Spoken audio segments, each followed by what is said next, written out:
అందుకని బలయుతులకు దుర్బలులకు బలమివ్వడు, నీకు నాకు బ్రహ్మాదులకు బలమివ్వడు. నీకు నాకు ఏమిడుతుందంటే బ్రహ్మాది దేవతలందరికీ బలమాయనే. అది మనకి దేవీ భాగవతంలో నిరూపణ అయింది, భాగవతంలో నిరూపణ అవుతుంది. శ్రీకృష్ణుని యొక్క బలాన్ని పరిశీలించడానికి ఆయన దేవుడు అంటే నమ్మకం లేక బ్రహ్మదేవుడే కిందికి దిగొచ్చాడు, మొత్తం గోవులని గోపకులను మొత్తం మాయ చేసి పారేశాడు. ఆశ్చర్యంగా శ్రీకృష్ణ పరమాత్మ చరాచర జీవరాశుల రూపాలు ధరించిన వాడు గోవుల రూపాలు గోపకుల రూపాలు ధరించలేడా? కొన్ని వందల గోవులుగా కొన్ని వందల గోపకులుగా ఆయనే మారి ఇంటికి వెళ్ళి తల్లులందరికీ తండ్రులందరికీ ఆనందం కలిగించాడు. రేపు వీలైతే చెప్పుకుంటాం దాని కృష్ణలీలలో. బ్రహ్మ చేసినటువంటి మాయ అంచేది బ్రహ్మకి బలం ఎవరు? ఈయన. అందుకని బ్రహ్మ అమాయకంగా వచ్చి చెట్టు కింద కూర్చున్న కృష్ణుని ఈయన ఎవడో చిన్నపిల్లాడు అనుకున్నాడు.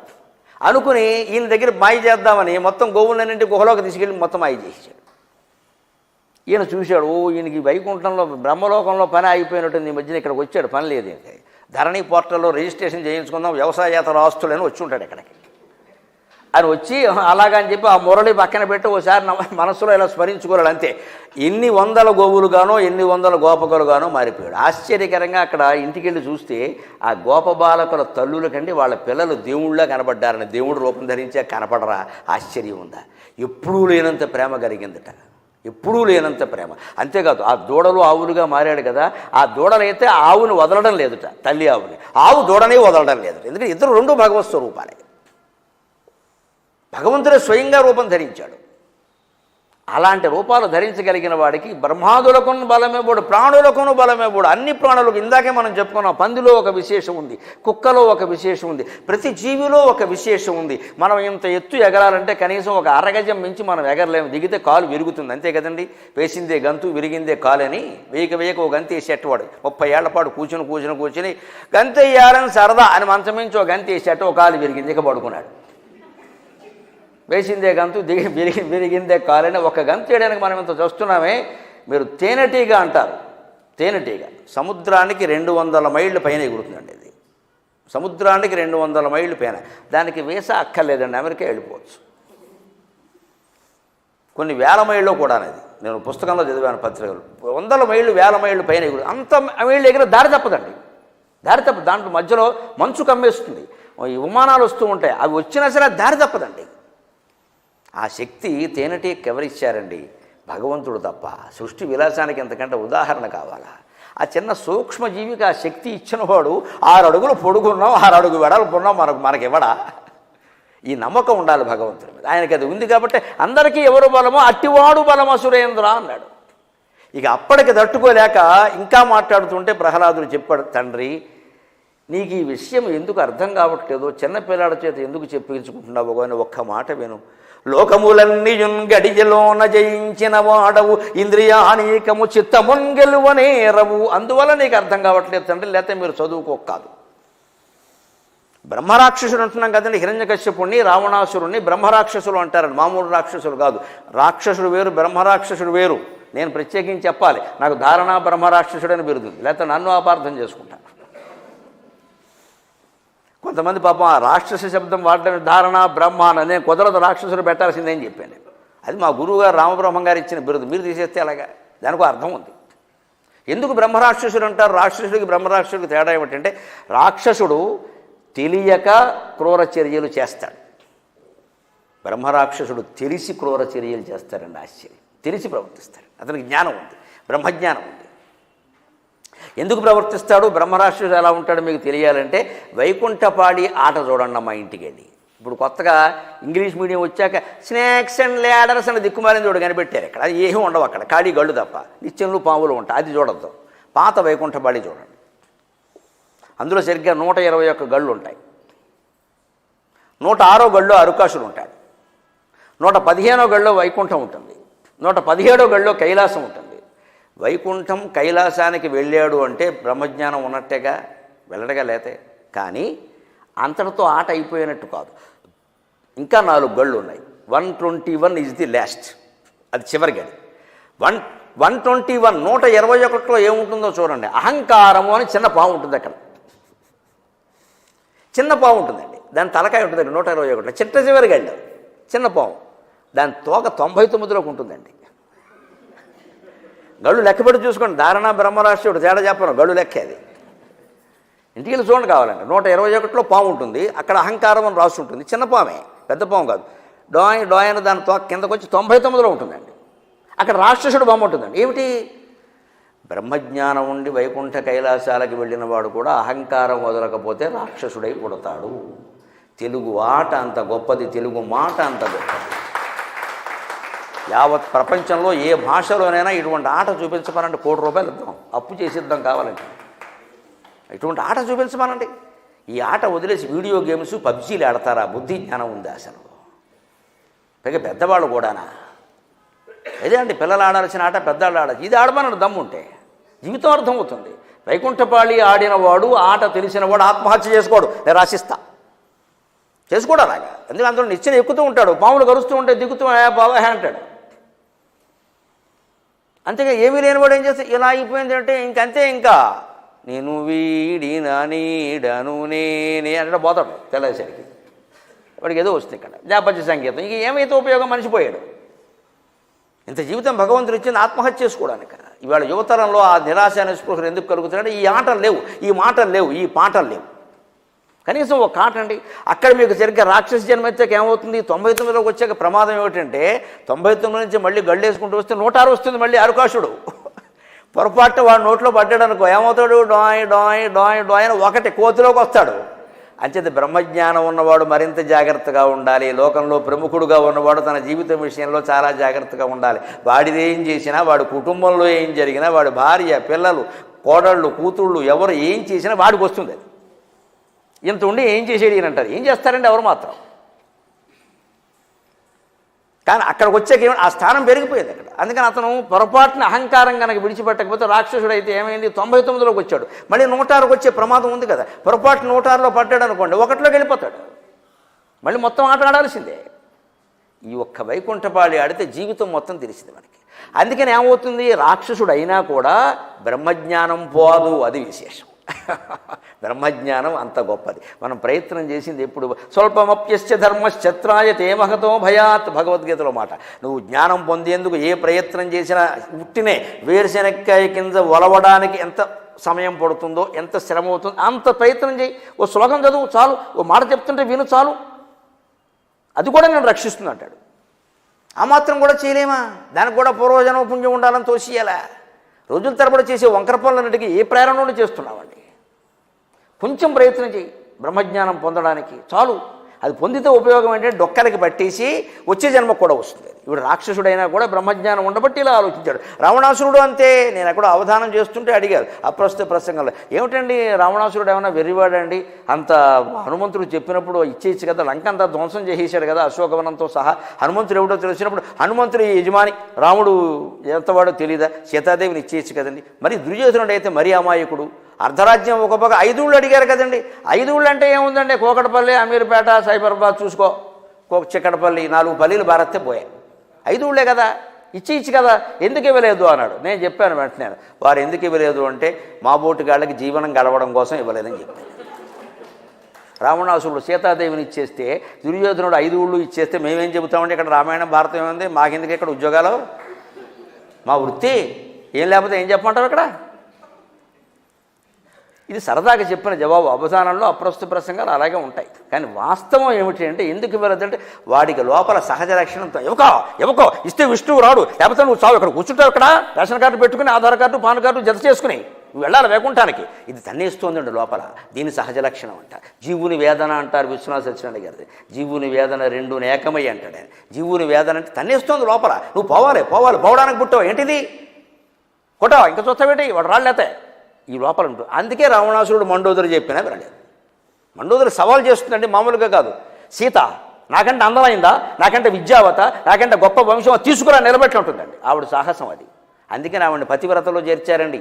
అహల్య, ద్రౌపది, సీత, తార, మండోదర ఇతధ. సీతకి ఏ స్థానం ఇచ్చిందో మన సంస్కృతి, మండోదరికి ఆ స్థానం ఇచ్చింది. ఎక్కడ దేవతలు, రాక్షసులు, ఆర్యులు, ద్రవిళ్ళు అని మాట్లాడతారండి? అర్థం లేని మాట. సీతకి ఏ స్థానం ఇచ్చిందో మండోదరికి ఆ స్థానం ఇచ్చి నిద్ర లేవగానే మండోదరులు తలుచుకుని నమస్కారం చేయరా అని చెబుతూ ఉంటే రాక్షసులను అవమానించామంటారు, ద్రవిడ జాతి అంటారు. ఎక్కడ పుట్టిస్తారనే సిద్ధాంతాలని తెలియక మాట్లాడడం తప్పితే. వ్యక్తి ప్రవర్తనకి మాత్రమే ప్రాధాన్యం ఇచ్చింది హిందూ ధర్మం. కులానికి, మతానికి, ప్రాంతానికి, స్త్రీత్వానికి, పుంస్త్వానికి దేనికి ఇవ్వలేదు. నీ character what are you is important. నీ ప్రవర్తన ఏమిటో మాకు మండోదరు గొప్ప సాధ్వి, రాముడి చేత శపించగలిగిన సాధ్వి, కానీ సహనంతో ఆగింది. గాంధారి శపించింది, అంతే తేడా. అంతవాడు కాబట్టి ఇలా ప్రవర్తించాడు. అందుకని ఇప్పుడు ఇన్ని ఇంద్రియానీకం చిత్తమును గెలువనేరవు. నువ్వు ఇంద్రియాలను గెలవలేవు, లోకాలన్నీ గెలిచావు. నీకు ఎందుకు ఈ అవస్థ వచ్చిందంటే తండ్రి నాకు అర్థమవుతున్నది. లోకాలన్నీ గెలిచావు, దేవలోకం గెలిచావు, మర్త్యలోకం గెలిచావు, మానవలోకం గెలిచావు, స్వర్గలోకం గెలిచావు, పాతాళ లోకం గెలిచావు, అన్నీ గెలిచావు. ఇంద్రియానేకం పంచేంద్రియాలు త్వక్చక్షు చక్షు శ్రోత్రాలు కానీ వాక్పాణి పాదపాయు ఉపస్థాలు కానీ అన్నిటికీ మూలమైన మనస్సు కానీ గెలిచావా? నీ లోకములన్నీ గడిజలోన జయించినవో అడవింద్రియానేకము చిత్తమున్ గెలువనేరవు. నిన్ను నిబద్ధు చేయు ఈ భీకర శత్రులార్వుర ప్రభిన్నుల చేసిన ప్రాణికోటిలో నీకు విరోధి లేడొకడు నేర్పున చూడుము దానవేశ్వర. ఇది మనకి కూడా నిత్యము పారాయణ చేసుకుని ఆచరించవలసిన పద్యం, మనకు కూడా ఉపయోగపడే పద్యం, బాగా ఉపయోగపడుతుంది. మన నిజంగా మన జీవితంలో మన వారు శత్రువులు వీరి వల్ల దెబ్బతున్నాం, వాడు కనుక అప్పుడు నాకు కోఆపరేట్ చేసి ఉంటేనా నేను ఆపరేట్ చేసేవాడిని. ఇంగ్లీష్ మాట్లాడతాడు ఈ పెద్ద మనిషి. ఇక్కడ ఎవడు కోఆపరేషన్ మీద నువ్వు ఆధారపడ్డామంటే నువ్వేం మనిషివయ్యా అసలు? వాడు ఆపరేట్ చేస్తాడు, కోఆపరేట్ చేస్తాడు, నీకెందుకు? అది నీ మాట నీ పని ఏదో నువ్వు చేయలేదా? మన జీవితంలో దెబ్బతిన్నప్పుడల్లా ఎదుటి వాళ్ళ మీద తోసేస్తాం. గెలిచామనుకోండి, అందరూ కాదన్నా సరే నేను చేశా, బా ఈయన ఒక్కడే చేసినట్టు. ఇక్కడ ఇదే అహంకారం మనిషికి. మన గెలవడానికి కొందరు సహాయం ఉంటుంది, ఓడిపోవడానికి కూడా కొంత పాత్ర ఉంటే ఉండొచ్చు. రెండూ మనది కాదని వదిలేస్తే అయిపోయాయి. గెలవగలిగించోడు గెలుస్తాం, ఓడిపోతాం. ఓడిపోతే అనుభవం మిగులుతుంది. గెలవడానికి మొదటి మెట్టే ఓటమి. ఓడినవాడు ఎవడు గెలవలేడు కూడా. ఓటమి అనుభవం ఉంటుంది కదా, ఎక్స్పీరియన్స్. దాంతో గెలుస్తాం, ఏం ప్రమాదం లేదు. అలా ఉండాలి. అందుకని ఇంద్రియాన్ని గెలవలేకపోయావయ్యా. నిన్ను భీకర శత్రువుడు ఆరుగుల ప్రభిన్నులు చేసి ఇందాక చెప్పుకున్నాం మనం, కామక్రోధ లోభ మోహ మదమాశ్చర్య, అవి 6. ప్రాణికోటిలో నీకు విరోధి లేడొకడు నేర్పున చూడుము దానవేశ్వర అన్నాడు. ఇంకా వాడు తట్టుకోలేక, ఎక్కడున్నాడు రా నీ దేవుడు, నాకు ప్రత్యక్షంగా చూపించగలవా అని విజయవాడ పడమట్లో నాస్తిక్ కేంద్రం వాళ్ళు అడిగినట్టే అడిగాడు. నాస్తిక్ కేంద్రం వాళ్ళు ఒకసారి సభ పెట్టారు. ఎప్పుడో 10 ఏళ్ల క్రితం చెలోక్తి చెప్పేవారు. నాస్తిక మహాసభలు పెట్టారు, ప్రపంచ నాస్తిక మహాసభలు. 3 రోజులు బ్రహ్మాండంగా ఉత్సవాలు చేశారు. వచ్చారు వాళ్ళందరూ లేడో వాళ్ళ ఇష్టం అంతా మాట్లాడారు.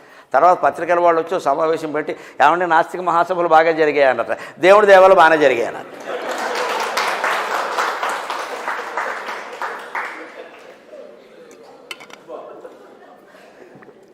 అంతే, వాళ్ళకు కూడా దేవుడే దిక్కు.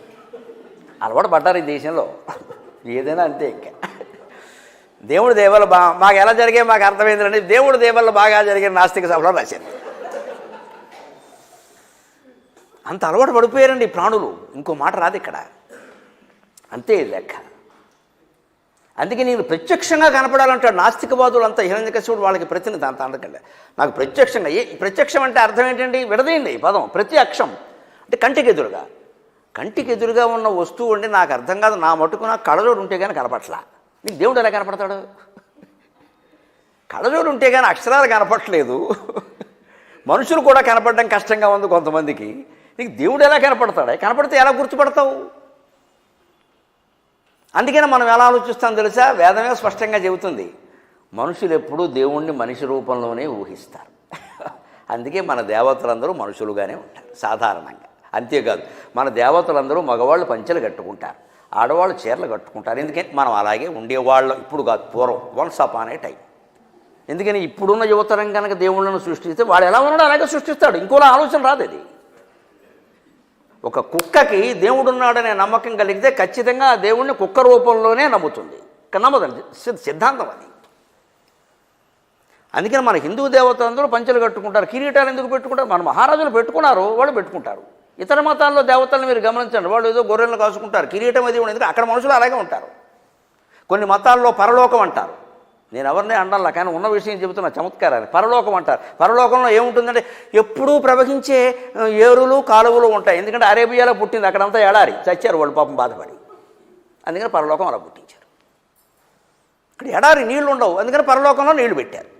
మనకేమిటి, ఆడవాళ్ళు మనకు ఎదురుగా కళ్ళెదురుగానే చాలా అందంగా ఉంటారు. తర్వాత క్రమంగా ముసలివాళ్ళు అయిపోతుంటారు. ఇక్కడ ముడత ఇక్కడ పెడతా వస్తూ ఉంటాయి. వీడికి అలా కుదరదు. అలా నిత్య యవ్వనంలో ఉండే భార్య కావాలి. అందుకే మన స్వర్గాల్లో రంభ ఊర్వశి ఉంటారు. నిజంగా ఉండరు, మన సృష్టి అది. ఇక్కడ ఇది మనం తట్టుకోలేకపోతున్నాం. మనం ఇక్కడ మృత్యువు భయపడతాం, అందుకని అక్కడ అమరత్వాన్ని సృష్టించాం. మనం ముసలితనానికి భయపడతాం, అందుకని ముసలితనం లేని దేవతలను సృష్టించాం. దానికోసం అమృతాన్ని సృష్టించాం. అంతా మన సృష్టి, మొహమాటం లేకుండా. స్వర్గ నరకాలన్నీ నీ మనస్సులో ఉన్నాయి మిత్రమా, ఇంకెక్కడా లేవు. అవి ఆలోచించుకుంటే సరిపోతుంది. నీ మనస్సులో ఉన్నాయి మొత్తం. నీకు ఇక్కడ ఏది లేదు అక్కడ కావాలి. అందుకని సృష్టించుకొని రాసుకున్నావు కథలన్నీ ఓ ప్రచారం చేసుకుంటున్నావు. ఇక్కడ అసలు ఇదంతా ఒక్కటే. నాకు ఎందుకు వచ్చింది ఇది? ఈ శరీరంతో ఏం పడుతున్నామో అక్కడికే నిజంగానేనండి రంభ దొరికిందే అనుకుందామండి. అక్కడ ఇంకోటి దొరకడా దానికి? అక్కడ మళ్ళీ మా ఇద్దరికి పోటీ రాదా? అంతేనా? ఎందుకు వచ్చిన గొడవ ఇది? ఇక్కడ సరిపెట్టుకోలేమా? ఇప్పుడు ఇంతకంటే రంభ ఏమిటి అక్కడ? లేనిపోని గొడవ. ఇలా ఆలోచిస్తే ఆ వాంఛ్యం ఉండదు మనిషికి. ఇంత మనం చేసుకున్నది ఇది. అందుకని ఇంద్రియాలను గెలవడంలో ముఖ్యమైన మాట. అందుకే మనిషి ఎప్పుడు ప్రత్యక్షంగా కనపడదు. ప్రత్యక్షంగా ఏం కనపడదు నువ్వు గుర్తుపడతావా? నీ దేవుడు ఎక్కడున్నాడు రా అని అడిగితే అప్పుడు చూడండి, సరిగ్గా మనం పూర్వం చెప్పుకున్నది గుర్తుపెట్టుకోవాలి. ఈయన వరాలు కోరినప్పుడు ఈయన వాడిన సమాసాలు ఏమిటి? ఇప్పుడు ప్రహ్లాదుడు వాడుతున్న సమాసం దేవుణ్ణి నిరూపించడానికి ఏమంటున్నాడంటే, తండ్రి ఎక్కడున్నాడు అంటే ఏం చెప్పమంటావా? ఎక్కడ లేడు అని అడుగు చెబుతా అన్నాడు. ఎందుకంటే తక్కువ ప్రదేశాలు ఉండొచ్చు, బహుశా ఒకటో రెండో దేవుడు లేనివి. అవి చెప్పడం తేలిక. ఎక్కడున్నాడంటే ఏం చెప్పమంటావు?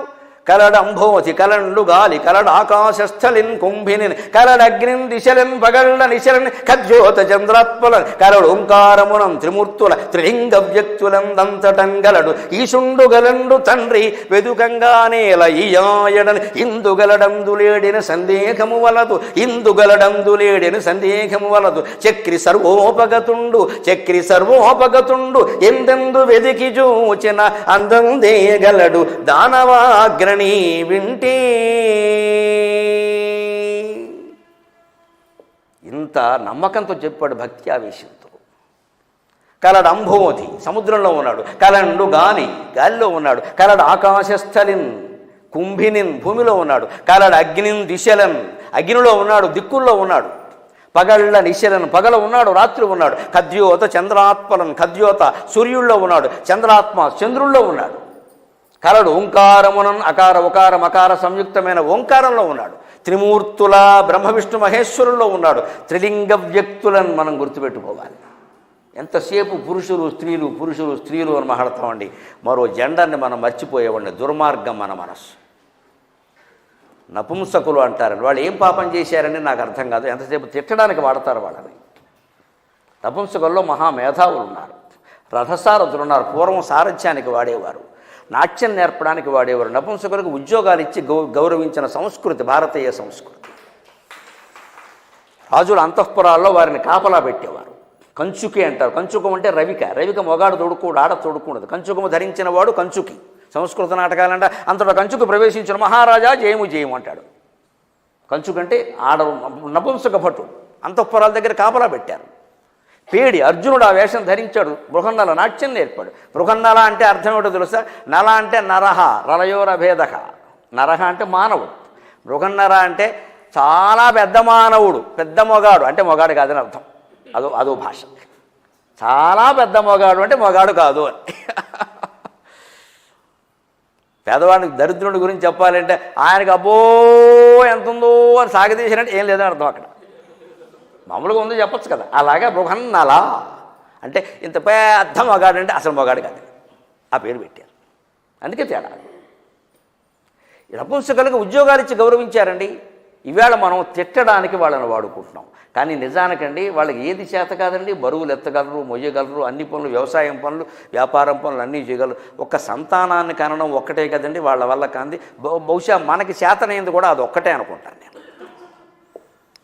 వాళ్ళకి ఏది చేత కాదో మనకి చేతనైంది కూడా అది ఒక్కటే కదా. అందులోనే మన ప్రజ్ఞ అంతా. పల్లె పూర్ణ ప్రజ్ఞాచార్య అని అందులోనే మన ప్రజ్ఞ. ఇంకేదైనా చేసామా లోకానికి ఉపకారం?